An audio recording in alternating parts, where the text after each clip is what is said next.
शत्रु को हराने की इससे अच्छी तरकीब नहीं होगी कहीं। आप भी ज़रूर अपनाएं श्री कृष्ण की ये सीख। कहा जाता है कि हर किसी व्यक्ति के जीवन में एक ऐसा पल आता है जब उसे सही गलत की पहचान भूल जाती है, या यूँ कहें उसे समझ नहीं आता कि उसे क्या करना चाहिए। ऐसे में कहा जाता है कि इन सभी समस्याओं का समाधान केवल एक ही जगह में मिल सकता है, और वो है श्रीमद् भागवत गीता।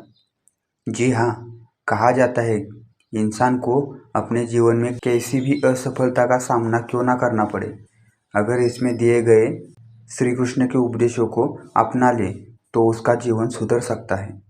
मगर आजकल के भागदौड़ भरे इस जीवन में किसी के पास इतना समय ही नहीं है कि इसे पढ़ सके और ज्ञान प्राप्त कर सके।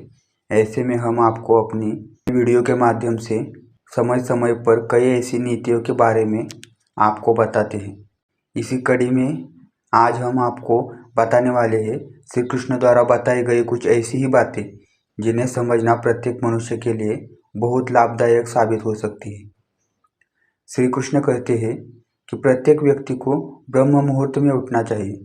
संध्या होने के बाद जब रात्रि का अंधकार सारे संसार को धीरे धीरे अपने अंधकार में निगलने लगता है, तो यही अंधकार ब्रह्म मुहूर्त में भोर होने से ठीक पहले तनिक अधिक काला हो जाता है।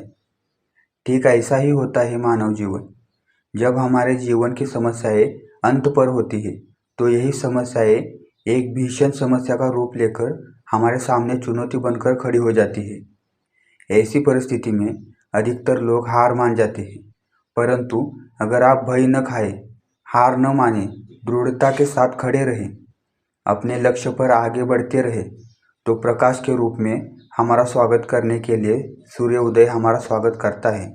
बरगद का वृक्ष जितना विशाल होता है उतना ही दृढ़ होता है। पतझड़ में वो सूख जाता है, परंतु दुर्बल नहीं होता, न ही टूटकर गिरता है। मगर इनके विपरीत दलदल में उपजे वृक्षों की बात करें तो वो दिखने में तो बहुत बड़े होते हैं। पतझड़ के आने जाने से उन्हें कोई फर्क नहीं पड़ता, वो सदा हरे भरे रहते हैं, परंतु इतने कमज़ोर भी होते हैं कि जल धारण के जरा से वेग से ही गिर जाते हैं। मगर क्या आपने कभी सोचा है कि ऐसा क्यों होता है? इसका कारण क्या है? इसका कारण है जड़ें। जिसकी जड़ें दृढ़ भूमि में हो वो हर प्रकार की वृत्तियों को सह सकता है।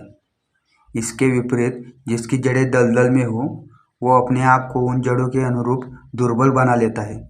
कुछ ऐसा ही होता है मनुष्य। जो अधर्म, असत्य, कुकर्म पर उपजा होता है वो समय की एक मार भी नहीं सह पाता, और जो मनुष्य सत्य से उपजा है वो अपने जीवन की हर समस्या को पार कर जाता है। अर्थात ये हुआ कि यह आप पर निर्भर करता है कि आप क्या बनना चाहते हो। हमारे जीवन में मित्र और शत्रु बड़ा महत्व रखते हैं। अगर गंभीरता से सोचा जाए तो कोई ऐसा क्षण नहीं जब हम अपने मित्रों और शत्रुओं के बारे में न सोचते हो। हमारा हर कार्य तो हमारे मित्रों के हित के लिए होता है या अहित के लिए। हम हर स्थान अपने मित्रों के साथ ही होते हैं या शत्रुओं के साथ।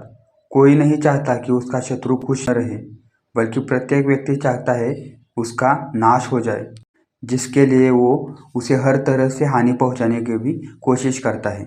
परंतु एक ऐसा भी मंत्र है जिसमें अपना कर आपके उपरोक्त काम नहीं करने पड़ेंगे और आपके सारे शत्रुओं का नाश भी हो जाएगा, और वो मंत्र है शत्रुओं को मित्र बनाना। जी हाँ, अगर हम अपने सारे शत्रुओं को मित्र बना लिए जाए तो जीवन खुद ही सरल हो जाएगा। अगर श्री कृष्ण की ये बातें आपने भी अपने जीवन में अपनाई तो आपका जीवन सरल हो जाएगा।